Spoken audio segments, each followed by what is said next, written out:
Hello, and welcome to the Brooklyn Rail's 670th New Social Environment. I'm Chloe, Director of Programs here at the Rail, and I have the pleasure and privilege of being your MC today for a conversation featuring Will Ryman and Eleanor Hartney. We're thrilled to welcome poet Ariel Resnikoff here to close today's program. Before we get started, the Brooklyn Rail acknowledges Black Lives Matter. Here in New York, we're on Lenapehoking, the unceded land and waters of the Wappinger, Canarsie, Munsee, and Lenni Lenape people of the Delaware Nation and Shinnecock Indian Nation. We recognize land acknowledgements are not a replacement for actual necessary decolonial work, but a reminder of place of the legacies of dispossession and enslavement that sustained and enriched the stolen land that we are speaking from. And now it's my pleasure to introduce today's guest and host. Across widely recognized sculptures and public art installations, Will Ryman's work is filled with an acute theatricality that harkens back to his early career as a playwright. The artist's ongoing interest in literature, philosophy, and the theater of the absurd manifests in his playful investigation of the folly of existence and our shared search for meaning and resolve. Ryman's work has been featured in museum exhibitions and public art installations around the world. New York-based art critic Eleanor Hartney is the author of numerous books on contemporary art. Hartney is a contributing editor for Art in America and has written extensively for publications including Art News, the New Art Examiner, the Washington Post, and the New York Times.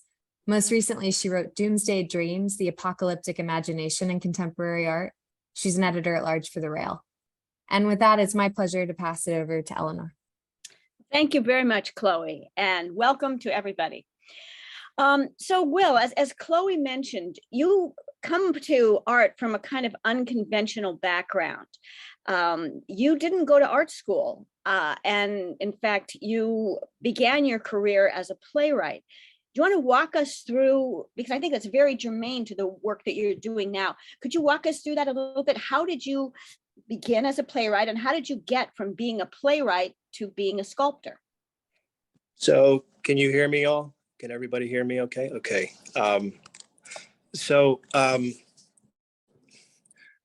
I've always been drawn to the narrative, to storytelling. My entire life, I've always been drawn to films, theater, dialogue, visuals. And so after high school, I began to get involved with different theater companies that I was attracted to, like Circle Rep Lab, Naked Angels. I don't know if anybody knows these places, but and I would join these theater labs and we would write and we would direct what we wrote. And I ended up building sets for my own plays, and people enjoyed my sets, so they would ask me to build their sets as well. And I landed in this theater company called Ensemble Studio Theater, where I met one of my mentors named Kurt Dempster, who I couldn't stand at the time because he was brutally honest with me. And he taught me that that you have to fight for everything you get in art. You have to tell the truth in art. You have to be 100% free and within yourself in your work. And he taught me a lot.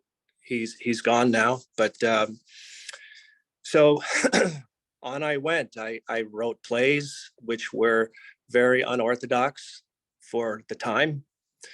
They were mostly about surreal, psychological. They were non-linear.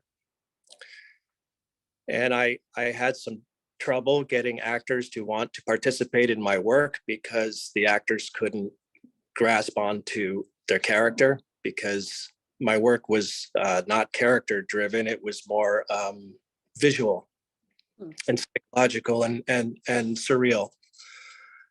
So I got frustrated after about 12 years of this. I got some works produced some short works. I never wrote a full-length play because my stories weren't full-length linear stories. They were more 30-minute. It's hard to explain. So I had several very difficult experiences of writing my plays and getting them produced and ultimately getting humiliated, which I think looking back was essential to learning my voice. I feel like I could not have learned how to know who I am as an artist without getting humiliated. And so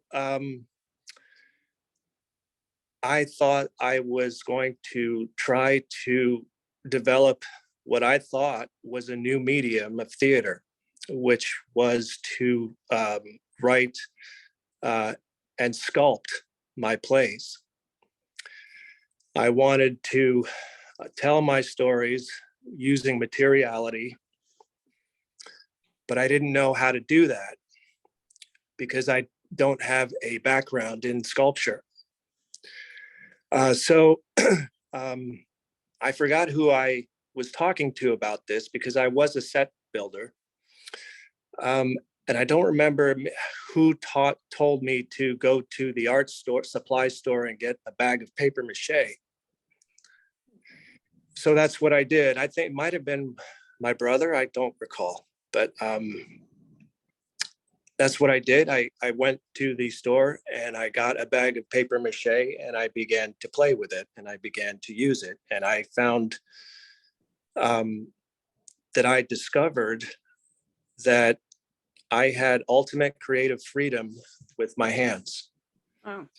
I think maybe this is a good time to go to the first slide where we can see sure. your first actual work of sculpture using this paper mache. Can we go to the first slide? All right. So I began to make these little figures that were based on my characters in my play. And they were allegorical. They weren't obviously realistic, and they were not linear. And I made this work, which I called The Pit. And the work was about a lot of things. Namely, it was, and I don't know how to articulate this very clearly, but it was about censorship, fear, oppression. And so I made these 99 figures out of the paper mache and sticks and just junk that I found. And I used real shoes, put real shoes on them to try to ground them into a reality. And this was about 23 years ago. And I put them in a about a 10-foot perfect white cubicle box. And let's look at the next slide so you can see what they look like. Yeah, next. So inside this box, the viewer, when they enter that space, they don't see anything but a perfectly constructed white cube, rectangle cube. Very minimal, very slick, very well put together. And they would walk up a staircase that I built on the side up to a balcony where they would look inside this box and see these figures looking back up at the viewer. And that was called The Pit. And that was based on a short play that I wrote about a guy who presented himself to the world in one way, but inside his mind and heart was the exact opposite. Now, as I understand, this was also partly inspired by childhood experiences also, that in fact, this wasn't really your first sculpture. You did things as a kid, right? Yeah, I mean, as a kid, I made I made kind of random thing, like I made a pinball machine. This work is not inspired by anything specific that happened to me. It was more of an emotional exploration of feeling stuck and you know, having psychological problems. and the more I looked at it and the more I worked on it, I began to feel that it was a bit universal, and I was extremely excited by it. And I found that it was rather timeless. Yeah. Well, And I mean, one thing that I mean, I think is, you know, everyone always says about your work, and I think you really see this here and in all the works we're going to show, is how theatrical it is, and of course, relating it to your earlier work as a playwright. But what did you find that you could do with sculpture that you couldn't do with words? I could use, that's a good question. So I find more freedom creatively using material that are symbolic to what I'm trying to do with words. And I can explain that more with other slides down the line, but you know, it's both. You know, I'm still trying to work on plays that I'm writing, and I'm trying maybe to combine the two in some way. Difficult. There are some things that I can convey with words that I can't convey with sculpture. But you know, one thing I find with words is when I write anyway, and when I see shows, sometimes there's too much talking, and I get it when I see it. When I see something that is that almost appears very simple, but it's the more I look at it, it becomes more and more complicated, Right.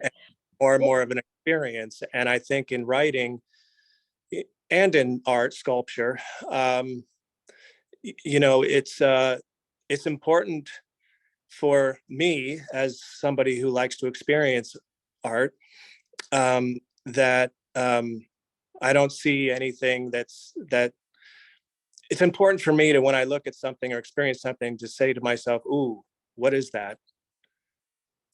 You know, I think in narrative a lot, there's a lot of cautionary tales and you know, stories that are fine, but I don't say to myself, ooh, you know, and Yeah. Well, I think that part of it is, I mean, you know, of course, a play unfolds in time and an artwork in space. And yet there is a time element in sculpture, and particularly in your sculptures. And part of it is, as you were saying, kind of the layer, there's a layering that goes on. There's so many different things. For instance, we can see, you know, this is a work that you did called The Last Supper, which obviously is based on Leonardo da Vinci's Last Supper. But then again, there are so many sort of different layers to this work. You know, there's art historical, the obvious art historical, but then also, you know, each figure sort of in a way, you know, seems to tell its own story. So this is a work that really does unfold in time, as well as you know, as a viewer have to, you know, work your way through it. And this is actually not the only kind of like dinner party, if we want to call The Last Supper a dinner party sculpture that you've done. That's a theme you've dealt with several times. What is it about that kind of theme that gives you sort of play as an artist? I've thought about that. I don't know if there's any one simple answer, other than a dinner or a meal or a gathering. There, for me, there's no other way to express the complexities of relationships and celebration and, you know, cultural rituals than that of sharing a meal. I mean, it's biblical, it's timeless, and it's a ritual that you know, that's built around holidays, around marketing, commercialism, Right. everything. And Yeah.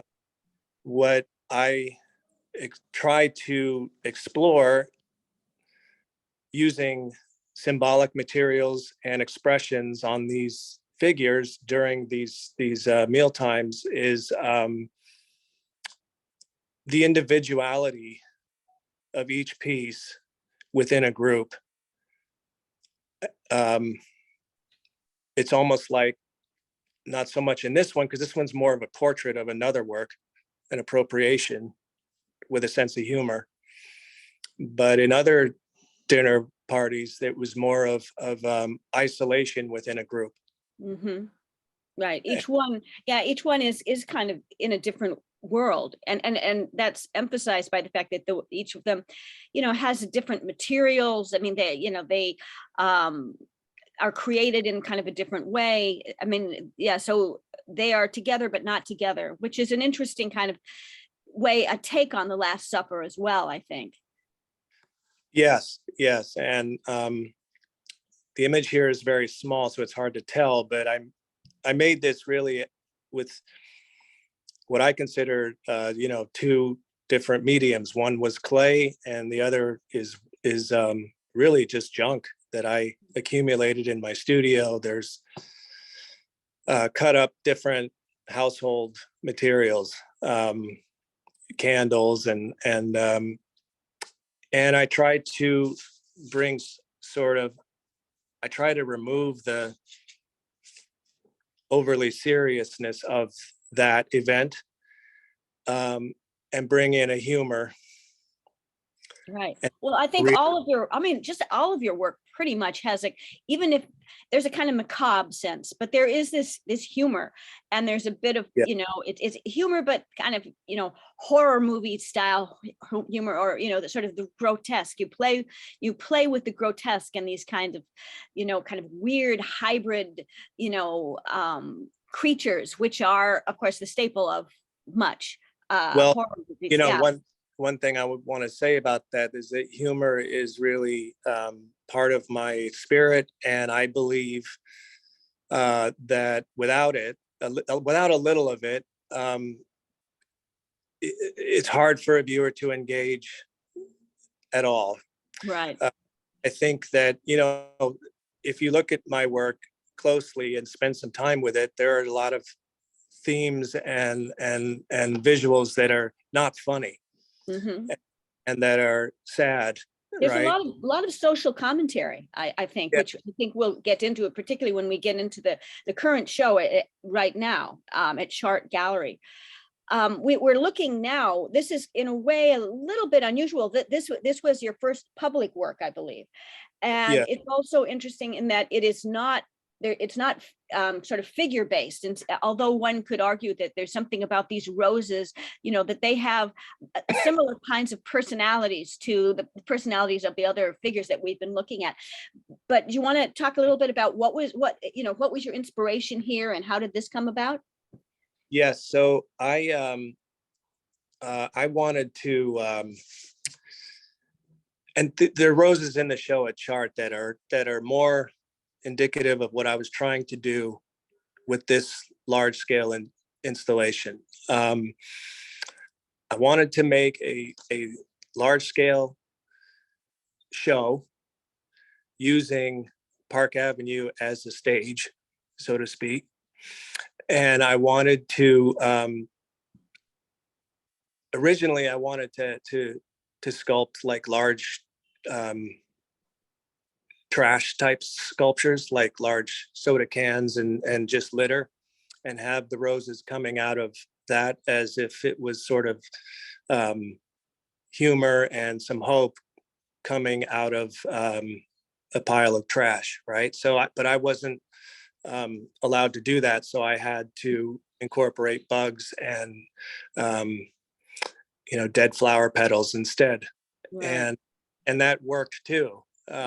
It became a different thing entirely, but it was also it was really kind of also trying to disarm the and change the meaning of an elite neighborhood and a sophistication that was, to me, overly serious. And I wanted to bring in some humor, some color, some absurdity to that. Right. And then you return to this sort of, in a way, this theme or the public art thing. We can see the next slide, please. Here, a few years later, here's a rose again, but here we have the rose, in the beak of this kind of amazing kind of, I guess is it a crow? It's a raven. What exactly is this bird? So I called it Bird, and it was, so the way I discovered this, and my process is, I think, less about creation than it is discovery, because my work is so intuitive. My process is intuitive. It's not random. It's based in some thought, but it begins completely intuitive, with me not knowing what I will end up with. My mentor, Kurt Dempster, taught me that if you know before you begin, you're in trouble. And I believe that. So anyway, it was after the Rose installation on Park Avenue came down. I was in my studio and I was cleaning my studio and rearranging it to reset it. And I had tons of nails everywhere. And so I would collect all the nails to maybe reuse them, or I don't really throw much away. And I started, sticking these nails into balls of old clean clay, which is a oil-based modeling clay. And I started to see a shape forming, and I turned it into a pigeon or a bird or a raven. And that was the inspiration for this, and I just kept it going. And oh, go ahead. I was going to say, one of the things that's so remarkable about this piece, and it relates to the roses, and actually, as we'll see when we get to the current exhibition at Chart Gallery, is the way that you play with scale.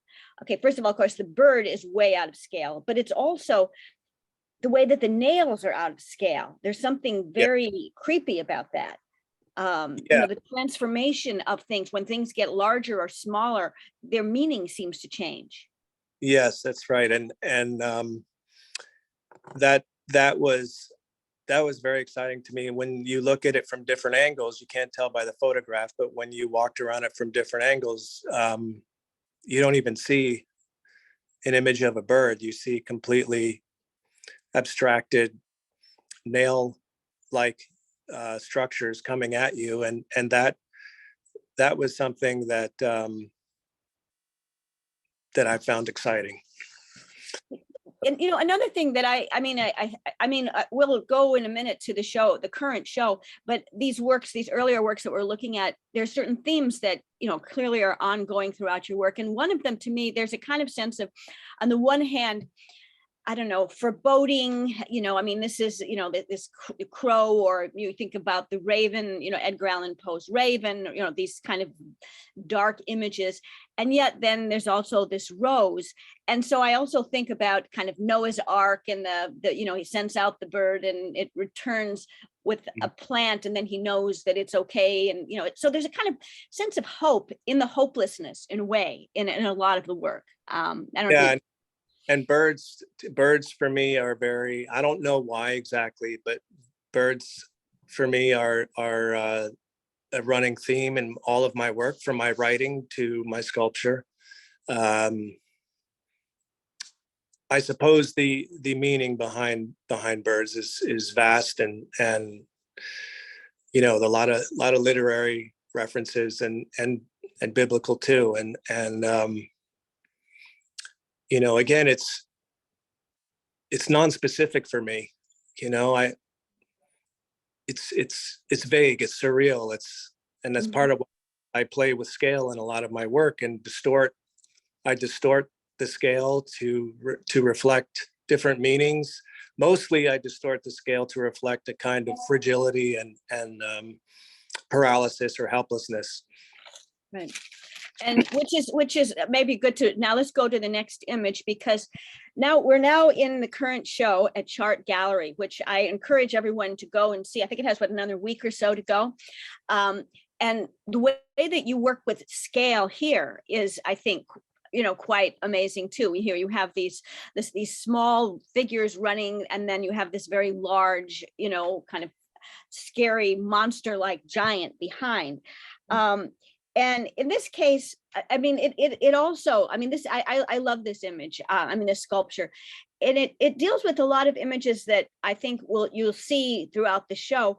One of the things, of course, it seems to me, is it talks about sort of images. It's about New York City. To me, it's very much about New York City, but it's also about issues of class. Here we have these kind of figures in the suits that are running away like, kind of little cockroaches, and, kind of what they've done to the city. I mean, you can interpret this in many different ways, but, this issue of class, I think, is something that comes up a lot in the kinds of characters that you choose to portray. And I don't know if you want to say a little something about that. So this piece, I actually did this in 2000, I think it was 2008. It was after the housing market collapsed. And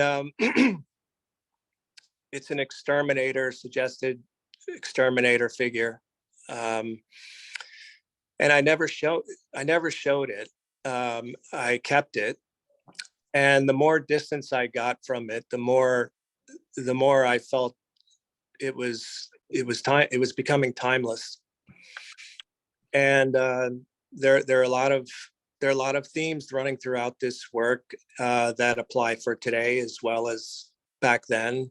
The hazmat suit could be about viruses, and then you have the figures there that are running. But if you look at them, they are humorous and funny, and with themes like this: capitalism,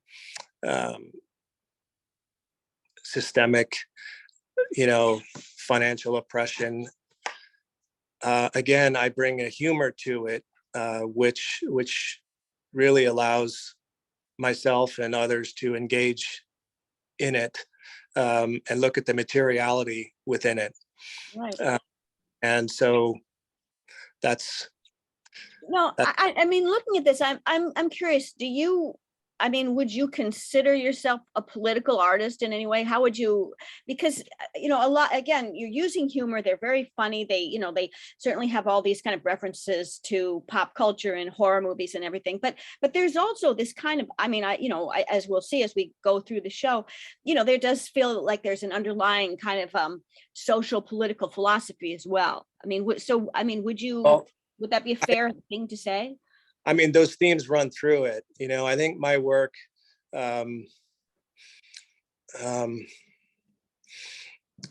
throughout my whole playwriting career and art career, I think it reflects a lot of things. It reflects cultural climate, as well as my own principles and inner vision.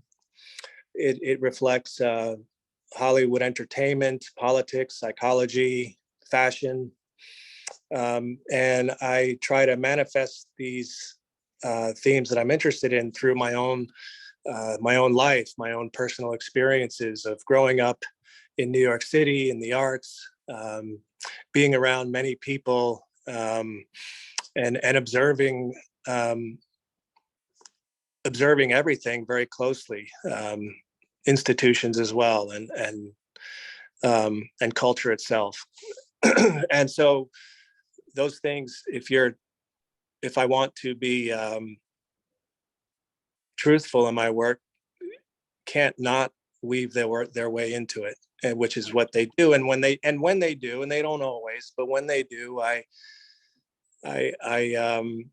try to bring a sense of humor to it, which bleeds into the absurdist philosophy. Right.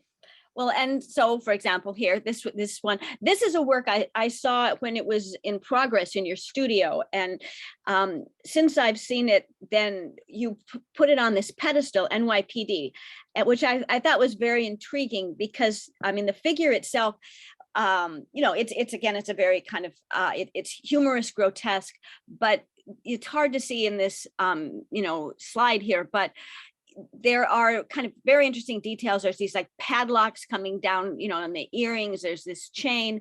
So there's a kind of subtle message, I think, in kind of the jewelry. And then you have juxtaposed that with this, this base. And what were you sort of getting at here? What's the read here?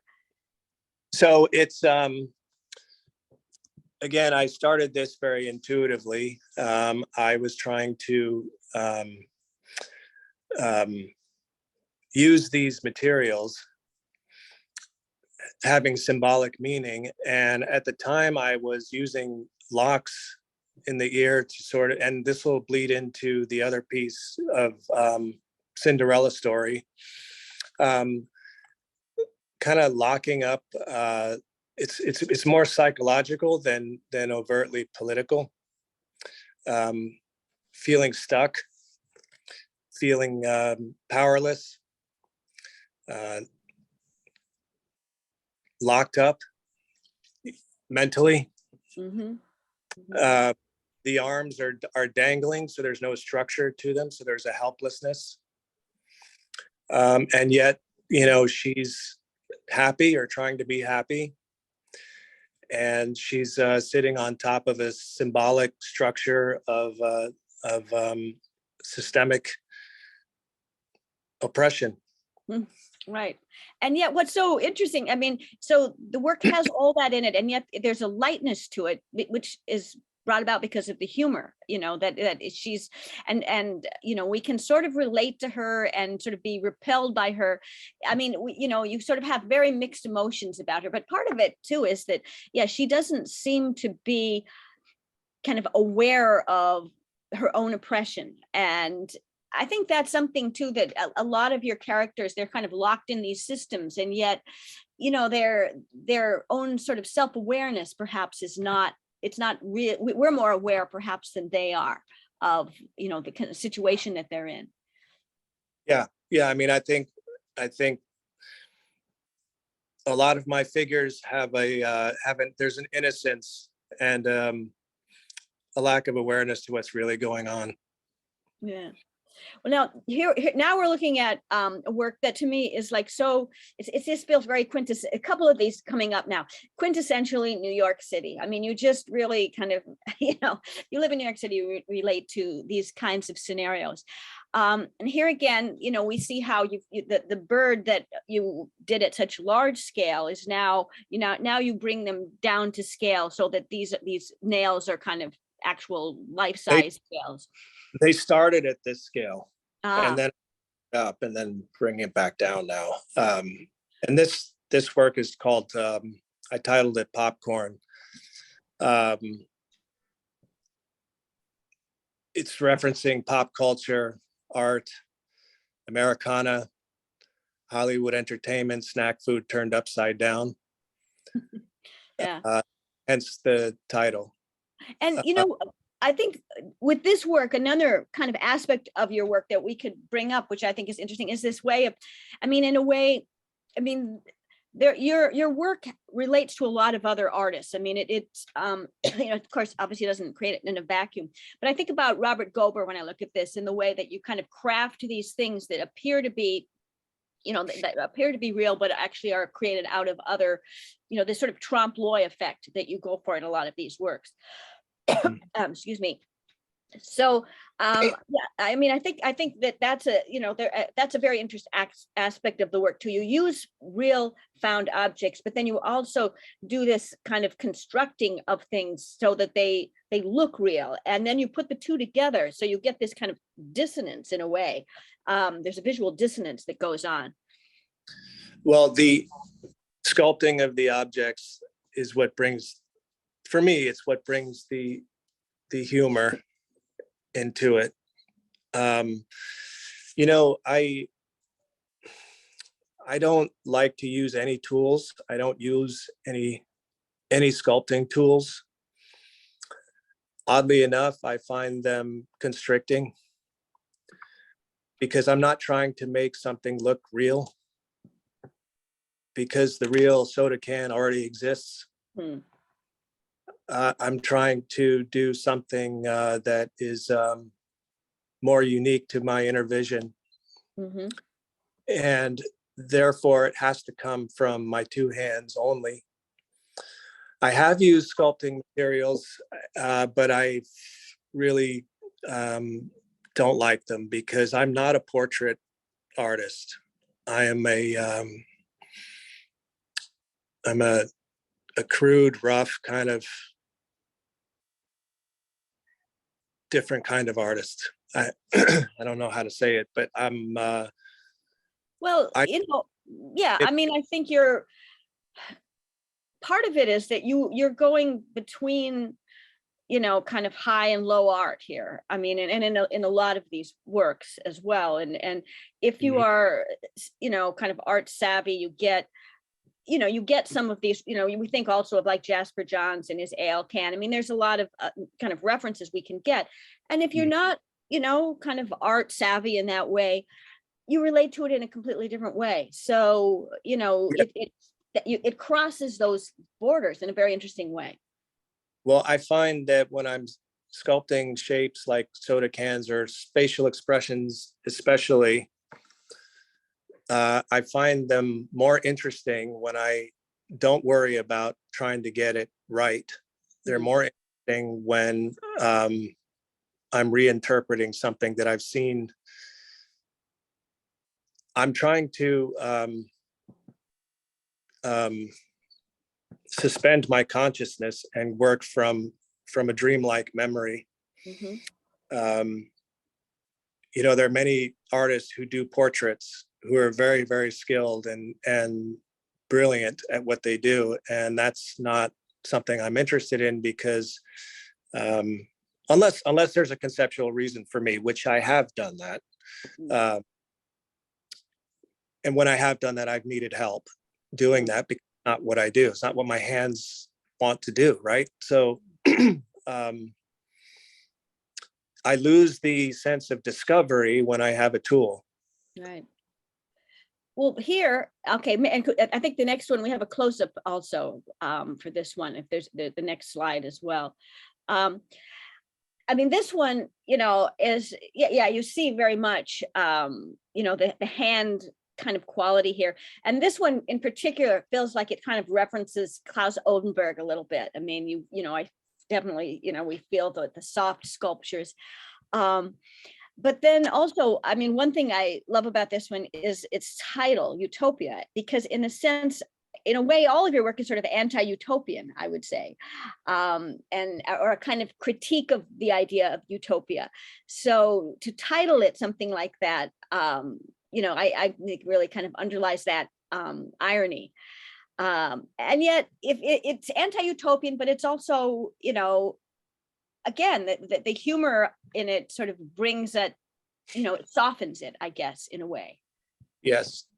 So a lot of my titles in this show are taken from headlines of newspapers or clippings of words in headlines that are intriguing me, right? So there's a headline in this garbage that I sculpted called Utopia, and I thought that was the perfect title for this because it juxtaposes the idea, the fantasy of utopia coming out of a pile of garbage that we've all seen, and this object is filled with so many different storylines within it, from the headlines to the umbrella to the boombox that's in there that is particularly resonant of my own childhood. And so in other pieces like the work Cinderella Story with the two figures sitting on the subway seats, that's also a headline, Cinderella Story, suggesting somebody read a story about, Cinderella, the dream. And I guess, yeah, it's sort of an anti-American dream kind of humorous take on that, anti-utopia. And Or also kind of anti-consumerist. I mean, this has definitely got this anti-consumerist thing going on as well. Yeah, I don't know if I would say it's not like I'm not protesty about this. I'm more acknowledging what's in front of me. Right. Know, Well, let's hit the next one. And obviously this relates to the roses on Park Avenue. Here they're brought down in scale. And I mean, to me, this one is so full of pathos, and it's something, it also kind of sparks recognition. Anybody, again, who lives in New York City, and you see how often you find these tiny, kind of tiny little gardens, in a way that somebody has attempted to, create in the middle of, kind of some sidewalk strewn with garbage. They'll, fence it off and put some flowers in. And I don't know, there's a pathos, and there's this sort of sense of, nature, what we have done to nature, and nature is kind of imprisoned here. And just the, kind of the contradiction of the whole thing. It's very, I don't know. Anyway, this one, I feel like it's something, one can really, you go back out in the street after you see this, and you sort of see those little squares of gardens in a different way. Yeah, it's really, this was sort of a miniature version of what I really wanted to do on Park Avenue, with the little bits of trash in there would have been enlarged. But it's really, I guess it's sort of about beauty and hope rising from dirt, trash. Right. Well, that's, yeah, I mean, again, there is a kind of interesting, we have the next one, we have I think a close-up of this. I mean, and that is a kind of an ongoing theme in your work, that it's, and even though there's a kind of dark, definitely a sort of dark, sort of channel running through it, but then there's also the sense of maybe there's a way out of it, or maybe it's not what it seems, which I think is part of what makes it so engaging. It's not just a dark image, and it's not just a purely satirical image. There's a kind of sweetness, I think, to some of the work. Well, in this angle here, I liked this angle because that's what I was hoping people would high up in the building see when they looked down at the installation on Park Avenue. Yeah. All right, next, let's look at the next image here.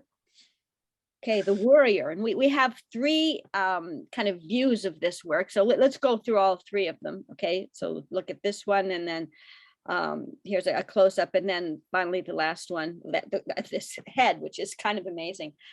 And I was, kind of, when I looked at this, one thing I don't know, is this self-portrait? I mean, as a lot of the work are obviously characters that you've seen, or that are play off of characters you've seen, but every now and then some of your work has this kind of self-portrait quality. I mean, and this one, I don't know, I'm just curious. I think they're all in ways portraits of myself. I mean, this one's called The Worrier. When I made this, it was really an intuitive process. And when I was finished with it, I thought, it was a bit of a self-portrait in ways. The piece is worried. I'm referencing The Thinker. Mm-hmm. Funny way. I feel that today, there are probably more worriers in the world than there are thinkers. And, the shapes of the forehead and the mouth and the eyes are not even, again, came from complete intuition. And I would say I'm pretty worried. So possibly it is a portrait. It has hair though. And maybe a portrait for all of us as well, because you're right, this is really a time to be worried. All right, next image, please. So this one is also one that I saw in your studio. It was pretty much complete, I think, at that point. And this one is interesting on so many levels. One of the things I kind of want to point out here is, again, although it feels very sort of comic, very, it's something that no one needs to have an art history degree to get, but there are these very interesting art historical references here. That the figure on the left actually comes from Goya, and what is it, Kronos devouring his son, I think. Devouring his son, yeah. Yeah, and then the bird on the head is a kind of reference to Rauschenberg. I think you've got an ale can here for Johns. So you've got these kind of subtle little art historical things that are going on. And then the whole thing actually feels very kind of Ed Kienholz-y as well, who seems to me a real kindred spirit to you in terms of the work that you're doing. And you were talking also about how you use headlines sometimes as a kind of inspiration. And here, I don't know, do we have a close-up of the head? Let me see here. I've got, yeah, well, let's see where it says, give us a shot, which is, yeah, maybe go back to the, okay, this is the newspaper from behind, but if we can go back to the first shot, you can see here, it says, give it a shot, which. Give us, yeah, it's a, so that was a real headline around when the pandemic, when the vaccines were coming out, and but I'm using it for more of a double meaning about give us a chance. And overall, I think a lot of my work leans towards Oldenburg, Kienholz. I like some of some cartoonists like Harvey Pekar, American Splendor. He wrote stories about his own life in Cleveland. I'm sculpting stories about my own life in New York City.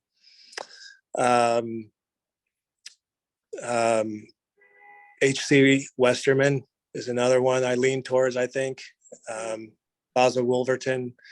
And so there's an abstract drawing embedded in the middle figure's head, which you can't see.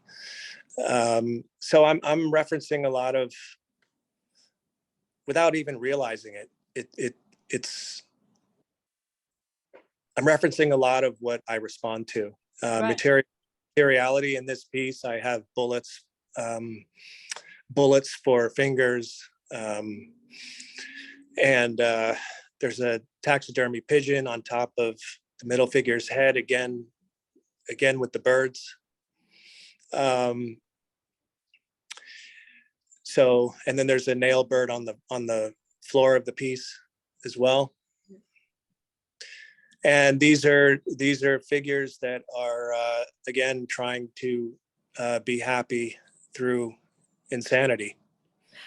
I mean, another artist who sort of came to mind looking at this work and a lot of your works is George Grosz. Yeah. And I mean, of course, very kind of, in his case, often sort of very bitter kind of social commentary about, and having to do with the powerful and the powerless. And yours is it's much lighter touch than his, but it feels like it's a kind of similar thing, especially here. Give us a shot, please let us have a chance at the American dream, which you are sort of taking away from us. So it feels like it's got that. I mean, that's a kind of thread that runs through the work as well, in terms of the kinds of characters that you choose to portray. Yeah, it's and again, I think I bring humor and an innocence and a crudeness, because for me that's hopeful. Another one is Dubuffet that I well. Yeah. Sure. Yeah, no, I mean, there's a lot of if again, you can take them at face value, but if you want to look more closely, you see these other, kind of connections, art historical connections. Here we've got some, is that Ballantine ale again? Yeah. There's Johnson, and the little clock is very Kienholzian. So the soothsayer, of course, that's a fortune teller, which is a kind of very interesting figure to be using today at a time when we really don't know what, I mean, the future seems so opaque at the moment. What was the inspiration for this work? So this it's titled Soothsayer. A soothsayer is, like you said, a seer of the future, and I put in objects like the clock, which is about time and the meaning of time, where we're going, how much time is left, where we've been, the concept of time in every way. And again, I play with different meanings of scale. I play with commercialism and pharmaceuticals in the bag. Mm, And again, there's a bird on top of her head. right. So is she, I mean, as a figure, she's looking into the future, or she's, you know, I mean, how do you see her? It's not specific. It's just I titled it from the sense of time, the clock, Mhm, and right, seeing in future, and whether it's seeing the rest of her day or further in, right, and the clock being symbolic of that. right, right. And again, yeah, there was the keyholes, he using the clock faces in a number of his works. Yeah. Okay, next, let's look at the next slide. Oh, yeah, here we go. Now you mentioned this work actually earlier. You were talking about this work, the Cinderella story, and you know, Right. this is, you know, kind of again coming from the idea of the Cinderella story goes back to, you know, the American dream, or the idea, you know, Very, all you need is a dollar and a dream, you know, all of that kind of thing. And yet, of course, these figures are very they're very, feel very far from Cinderella at the same time.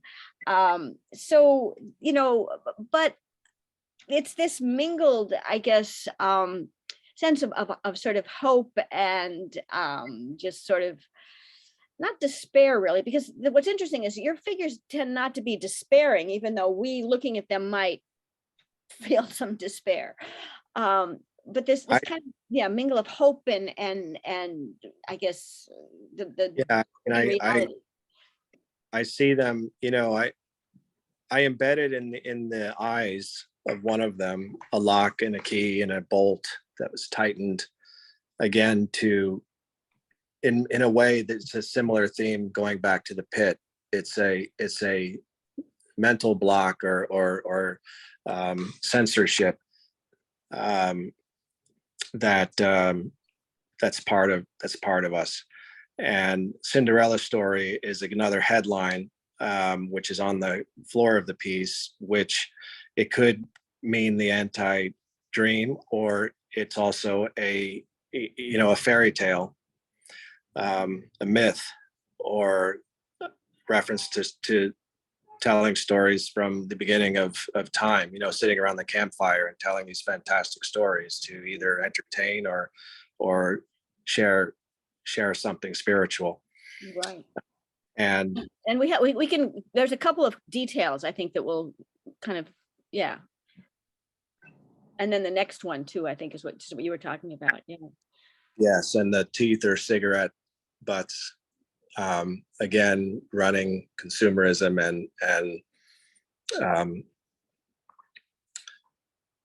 commercialism, our culture weaved Right. into. Right. And I mean, well, let's. I think what we have now are some installation shots from the show, which let's take a look at those, and then I want to talk a little, go back now to kind of where we started, with in terms of your theatrical background, and now, I mean, these characters, when they do become sort of, obviously they have stories, and we tell our, we can see them and tell stories about them. Now you mentioned that you're doing writing again. Have these characters fed into your writing, or how is that relationship between the writing and the sculpture operating for you now? So I am writing a play that I'm going back to, that I put aside last year. It's not about these particular works. I think these particular works are done, made, and out there. But Um, yeah, I'm actually turning part of my studio into a small theater now, to have old friends of mine who are professional actors, writers, and directors come and work amongst themselves and with me as a group to develop original works of art, not for profit, but for expression and to see where it goes. And I feel that that kind of culture, that kind of way of creating work has eroded over the last many years. You know, Oldenburg with his storefront. I mean, in the theater world, you know, people would just make theaters out of their garages. And I think that is no longer really accessible. Right. And I have all these ideas and visions in my mind, in my heart that I want to do. And I think that's really the way to do it. And I think part of why I lean towards guys like Keen Holtz and Oldenburg and you know, the pop artists is that they took that approach. Right.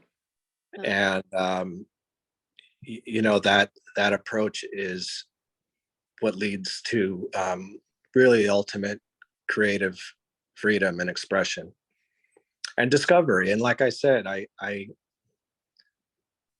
when I'm working in my way, it's really more of a sense of discovery for me than it is designing something and then replicating that. Because, and I've done the designing and replicating in my sets in some of my past work, like the Situation Room and the Classroom. I'm very proud of those works, and those are great pieces, but they were very a different way for me working. That was more like my set design.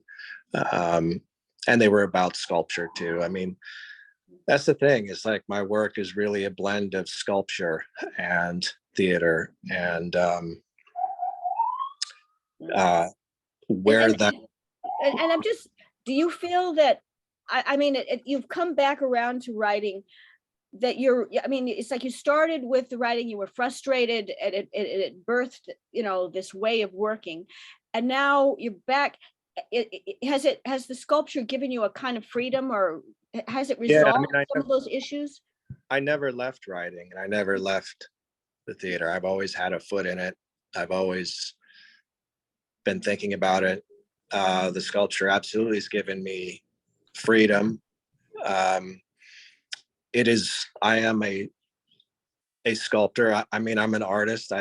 You know, I'm neither a sculptor or a writer. I'm just somebody that creates original works of art, manifesting from my own personal experiences and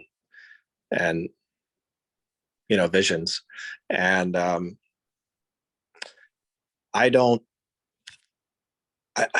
guess there's something about my need to combine the two, and I don't know if it's possible, but you know, it's something that I think, you know, I keep trying to work towards. So I think that's an excellent place to stop and open it up to audience for questions. So yeah, thank you. I think that was fascinating. All right. So I think Chloe, you're doing the questions. I am. Thank you so much, Eleanor. And thank you, Will, for all of those incredibly generous answers and for going into such depth into the works in the show. Our first question is going to be from Lynn Crawford. Lynn, I'm going to ask you to unmute. Thank you.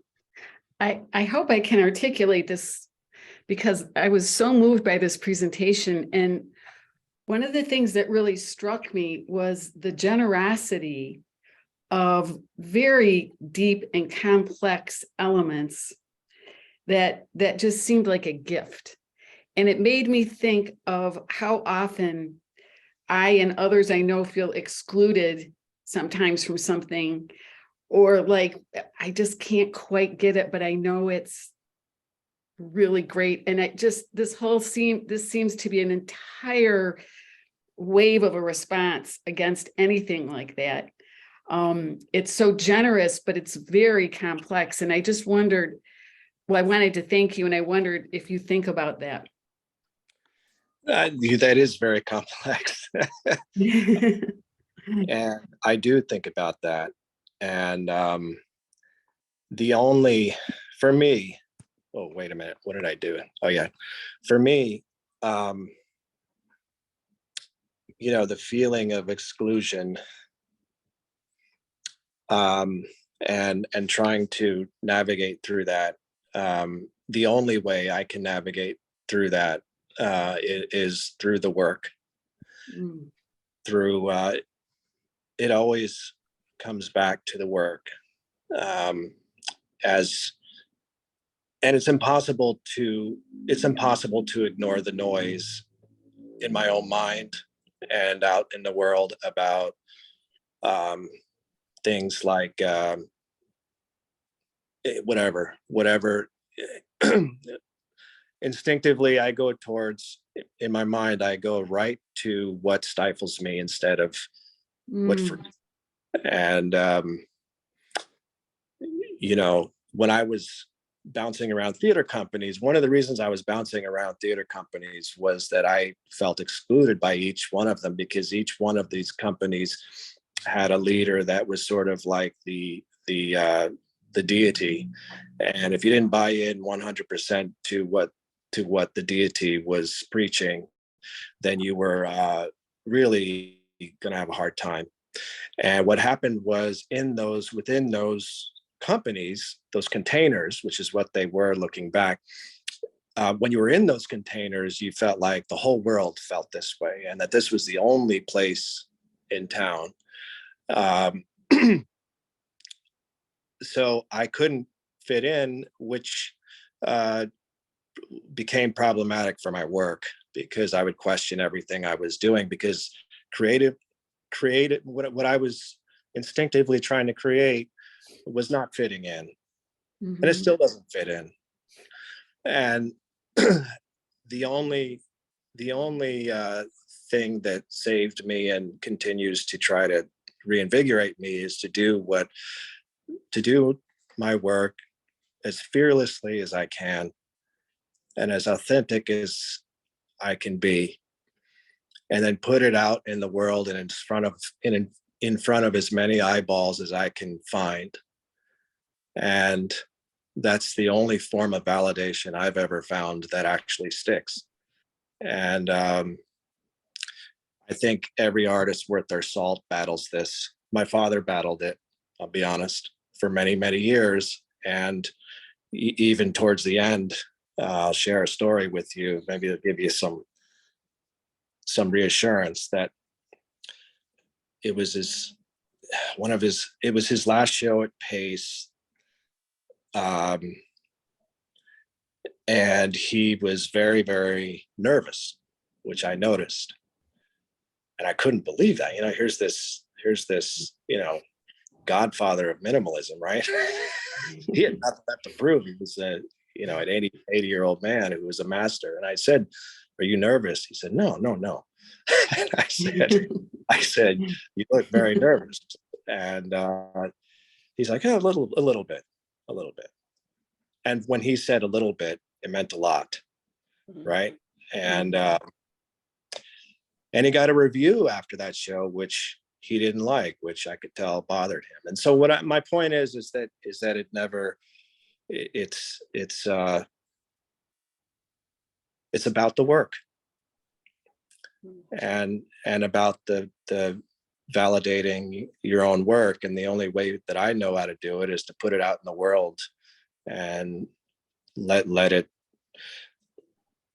get beat, let it get credited, it is what it is, and then you go back, and then I go back to my studio and I make more not for the sake of making more, but I usually have to take a break after each show and lick my wounds and get over the postpartum, and then get back there and see what else I have to say.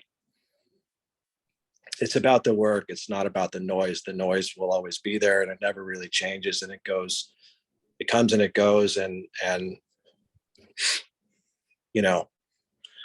your work is really the final judge for you.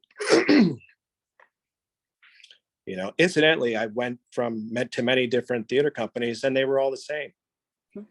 They all had that same structure. And so now 23 years later, I'm going to do my own, but I'm no deity. I'm just working with my friends who I respect, who are professional artists. And we're going to make some work, and some of it will be unshowable, some of it will be humiliating, and some of it hopefully will work. And then that's how it works. I think that's how it's always worked, from the cavemen all the way to Oldenburg now to now. And I think the world needs more culture now, especially.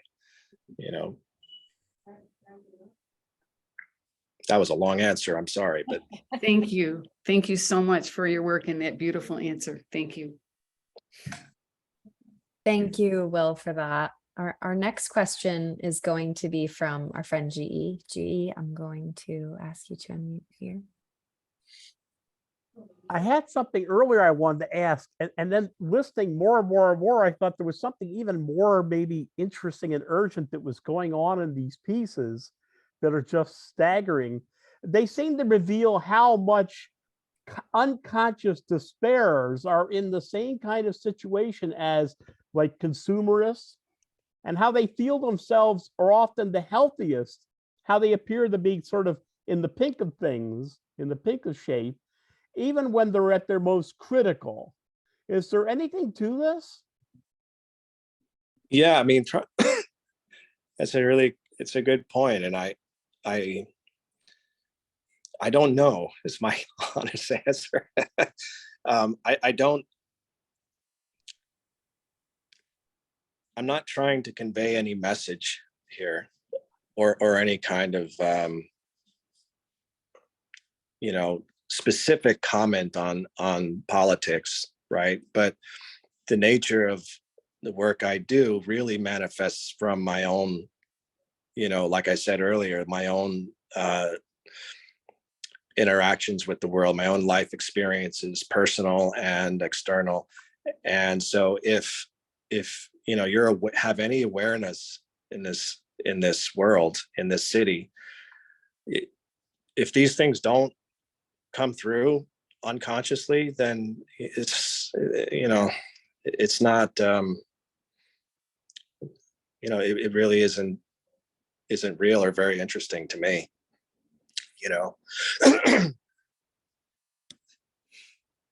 Oh, thank you. I really see that. And it seems almost to be like they're almost Kierkegaard kind of actor figures in some ways. So I very much appreciate it. That's my reading, but I enjoyed it. So thank you. Thank you. Thank you for that question, GE, and thanks for that answer, Will.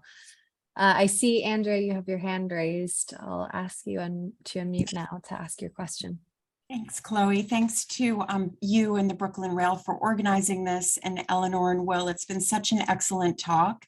Eleanor, I loved one of the comments that you made. It's so clear, and simple, and true. A play unfolds in time, and an artwork unfolds in space. That leads me to my question for Will, which is, Will, can you talk to this audience a little bit more about your experience with set building? I think that's a really important thing to hear more about if we could. I'm thinking about set builders who would be hyper aware of scale, who would be thinking about material, construction, being concerned with scenery and context. We've heard so much about you and have read about you with your experience in theater as a playwright, but I think the set building aspect is a very important one. Yeah, sure. My plays were as surreal as my sculpture. So I felt like I had to I had to build the sets because I knew how the sets had to coincide with the characters. So my sets involved an enormous amount of distortion and scale, enormous amount of detail, using objects with symbolic meaning. Some of them were bare and minimal, and when they were bare and minimal, they always included so many details about the inner psychology of the characters. And my sets got more attention and respect than my plays. And so a lot of directors would come to me and want me to build sets for their what they were working on, and I would come up with something that was distorted and not quite what they want. They wanted something super real, which I did, but that was like chopping wood for me. It was, like, I was like, not what I enjoyed. So that translates into my sculpture because, really I was creating worlds, psychological worlds that were not reality, but they were grounded in reality. Like the pit was grounded in reality using real shoes. So yeah, and then I read that Picasso built sets too, and that interested me too, so I started to realize that maybe sculpture and set building, there might be a thread, and even if there's not, it's okay. It's what I do, whatever that means. A thread, I don't know what that means. Thank you so much for that question, Andrea, and for that great answer, Will. Our last question today is going to come from the Rails artistic director and publisher, Phong Bui.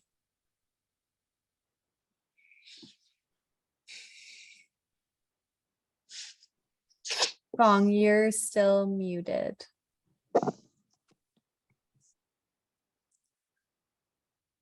Thank you, Will. Congratulations on the show, and thank you, Eleanor, for having this amazing conversation with Will. I remember because of our friend G brought up Kierkegaard. Kierkegaard book, Fear and Trembling, was a very important book to the founding philosophy of existentialism, particularly to Jean-Paul Sartre, Jean Genet for sure, and Beckett.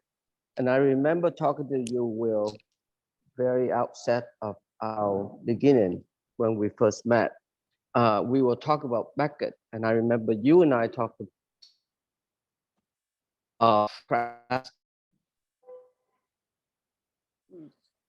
put that Beckett had ever played, an Asian man who lived alone in a terrible condition, savvy existence, so to speak. So it's at the year's end, he takes out a bottle of wine, maybe a banana, maybe I remember correctly, and his tape recorder, and he listened to his own voice from the past, recounts all the glory, optimism, and hope in his youth, which basically is very similar to, T.S. Eliot, the love song of Alfred Prufrock, so much regret.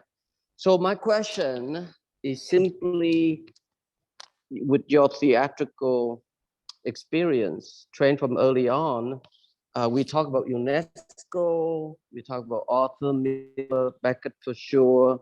We even talk of Richard Foreman, so can you share a little bit of that account of being how existentialism and all of that alienation, etc., became an instrumental part of the creation of the character from the outset?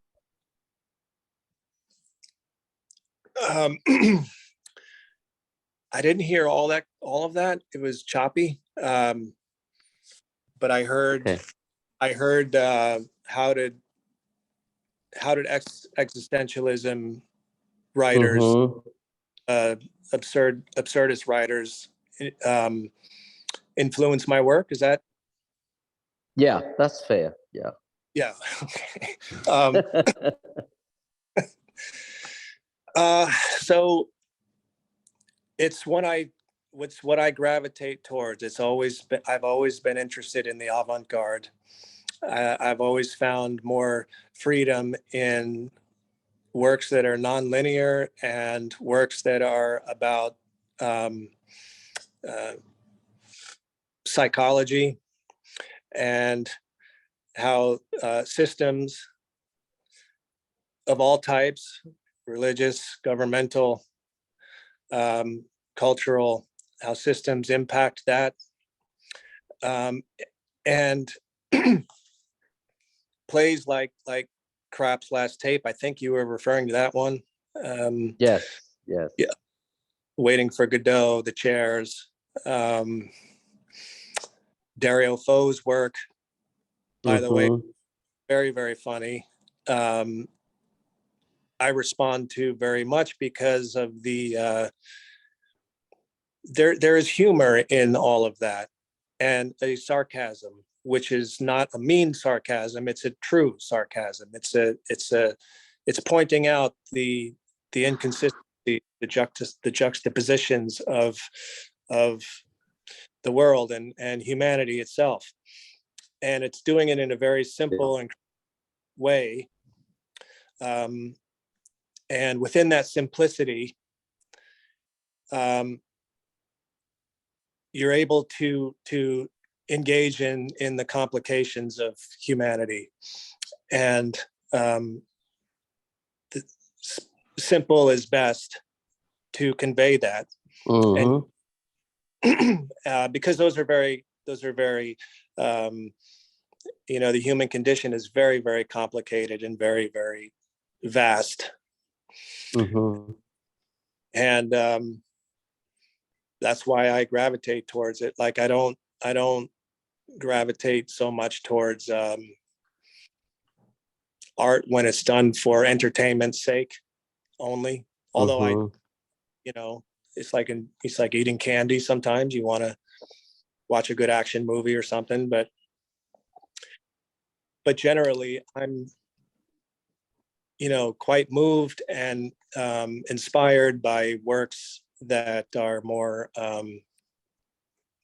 creative and honest. I just read a play. Yeah. My favorite plays is Beauty Queen of Lebanon by an Irish Mhm. writer, about this woman who's looking for love, but she's trapped at home taking care of her mother, who she has a very complicated relationship with. And it's very simple. It's really very, very simple, big story, but within that, there are complicated emotions and truths that are not said, but it's happening. And it's a brutal play with a very violent ending and disturbing. But it's, that's not an absurdist play, but that's it's got a language towards it, I think, same with Death of a Mhm. Sailor. Yeah. And a lot of Absolutely. and a lot of even a lot of Oldenburg, I think early Oldenburg, I gravitate towards. Yeah. It's all Great. part. Well, thank you, Joel. Okay, thank you. Thank you for the clear answer. Congratulations. Thank you. And yeah, thank you. Back to you, Chloe. Thank you so much for that question, Fong, and thank you, Will. And thank you again to Eleanor and Will for such an amazing conversation today around this show. And I hope you all go see the exhibition if you haven't already. We have a tradition at the Rail of ending our events with a poetry reading, and it's my pleasure today to introduce Ariel Reznikov, who will be our poet laureate of the day. Poet Ariel Reznikov's most recent works include the poetry collection Unnatural Bird Migrator, the chapbook Raisin in Every Bite, and with Jerome Rothenberg, the translingual epistolary collaboration, A Paradise of Hearing. He's a translator of Yiddish and Hebrew poetry and prose, and his own writing has been translated into German, Russian, Spanish, and French. In 2019, Ariel received his PhD in comparative literature and literary theory from the University of Pennsylvania. And in 2020, he was selected as a Fulbright U.S. Scholar in translingual poetics. If everyone could please join me in welcoming Ariel. Hi, can everybody hear me all right? Yeah. It's okay. I missed the sound test earlier. I'm deep in the Middle East here and on a different time zone, so it's late at night here. Thank you so much for that, Will. Amazing to hear you speak after knowing your work and your father's work for many years. And I'm just going to read some poems from from this October issue of The Rail, which are out in this chapbook called Raisin in Every Bite. I would never choose to have my portrait on the cover of one of my books, but it's a part of this series, so don't hold it against me. That's out from Furniture Press a few months ago. And the title poem is called Raisin in Every Bite. Raisin in Every Bite with Jason Mitchell. A bush and hedge salivates agelessness. Faith healers, radical faithlessness, chord thrumming pod scum pixie goths thumb wrestle into nothingless guests. A genre or chance propels us toward choice. Chance instill anti-silence cannabis rituals as Peter Cully's gorgeous bearded figure approaches with glasses of Canadian Club in the shape of chess pieces. BB raises a bishop. PC reads Clarice Lispector's Agua Viva aloud, and I recite sweet Aramaic snake songs. We incant Abekite in perverse intrusions of non-capital oriented throat clusters. A seed pops in pipe till match lit sonrisa, cobras, copa duet. PC sleeps in hemp linen fringes, floats down, don't frown, y'all. The secret, louche, good life, tonic, longing raised thousands of kith, fated believers toward double eternity, double living, creaturely futures, no secret at all, just high-ass catnip talking lit pasta friends hanging out, yelling over a table, or soon breaking herb braided shreds on fragrant light and smoke. Speaking of Genet, the next poem begins with an epigraph from Carrel from Genet.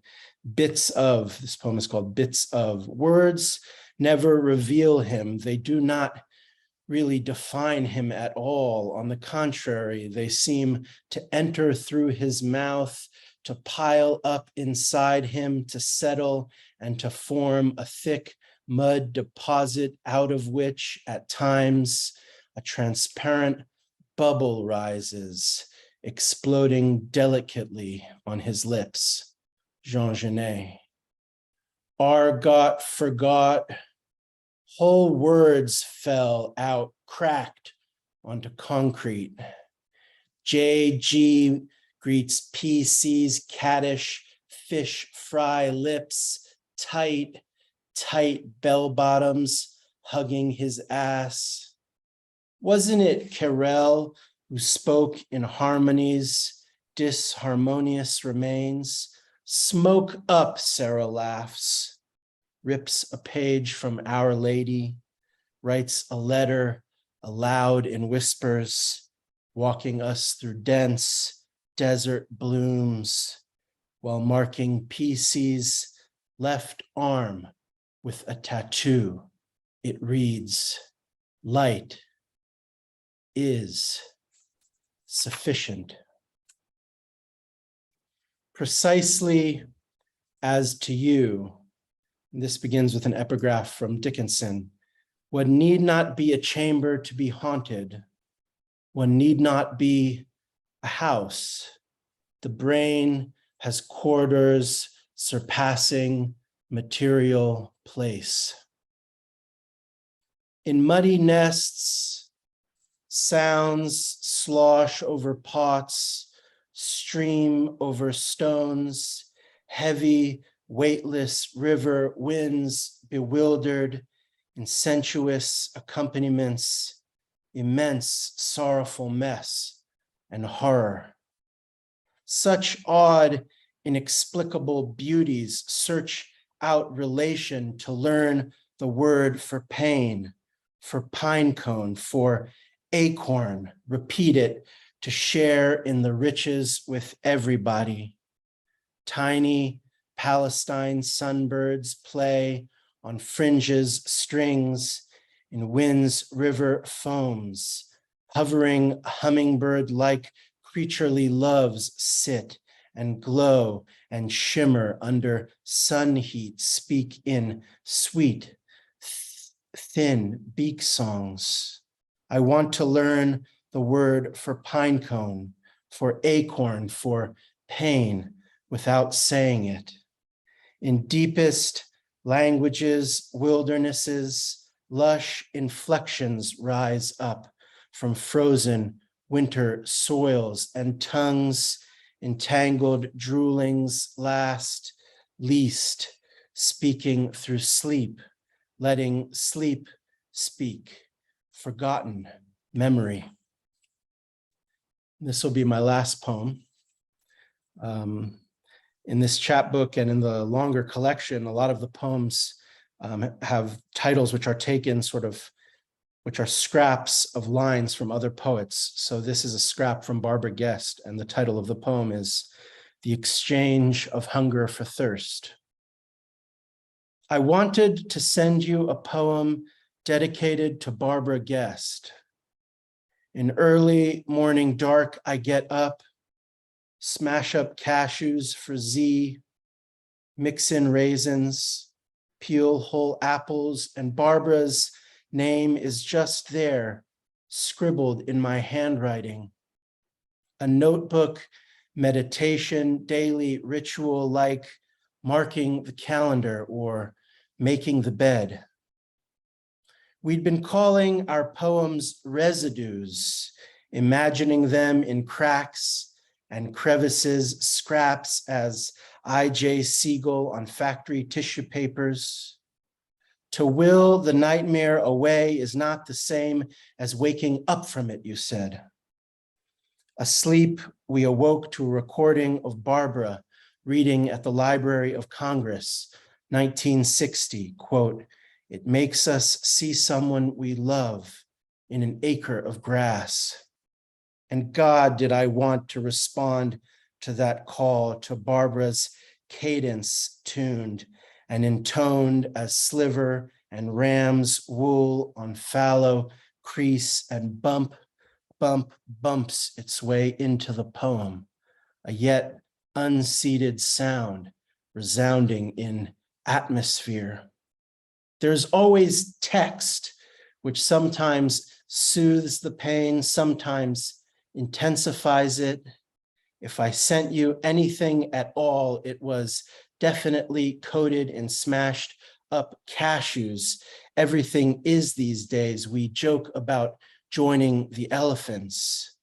Beauty of our everyday movements, turns, streams towards streams, wandering into clouds and air. Somehow we find time to pass notes back and forth. I write my dream about you and Barbara in my notebook, but never send it, only read it to you over Zoom. Thank you. Wow.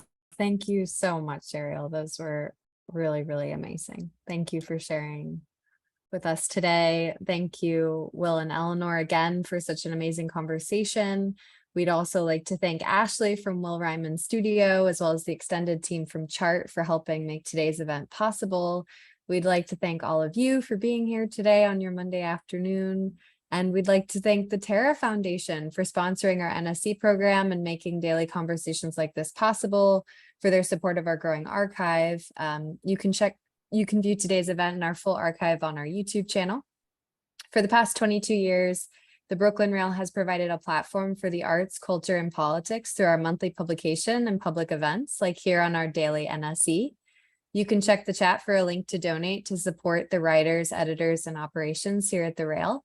And if you're free tomorrow at 1 p.m., do join us for a conversation with Soo Jung-hyun and Robert C. Morgan on the occasion of Blood and Tears, Portrayals of Gwangju's Democratic Struggle at Anya and Andrew Shiva Gallery at the John Jay College of Criminal Justice. We'll conclude with a poetry reading by Julie Aguz. You can now turn on your microphone and say hello and goodbye as you leave. And thank you again for joining us today. All right, well, thank you. And thank you all. Thank you, Thank everyone. you. Thank you so much. Great to hear you. Thank you. Thank And you. go see the show. Thank you. Eleanor. Okay, all right. That was great, Will. Thank you, Eleanor. Thank you, Will. Right. Okay. Congratulations. Poetry, Ariel. Yeah. Thank you, Ariel. Thank you, Ariel. Thank you, Amazing, Will. Ariel, your poems were incredible. Thank you so much. It was an Amazing. honor to be a part of it. Thank you all so much. Thank you. Wonderful to zoom in. Yeah. Congratulations, Will, and go see the show, you guys.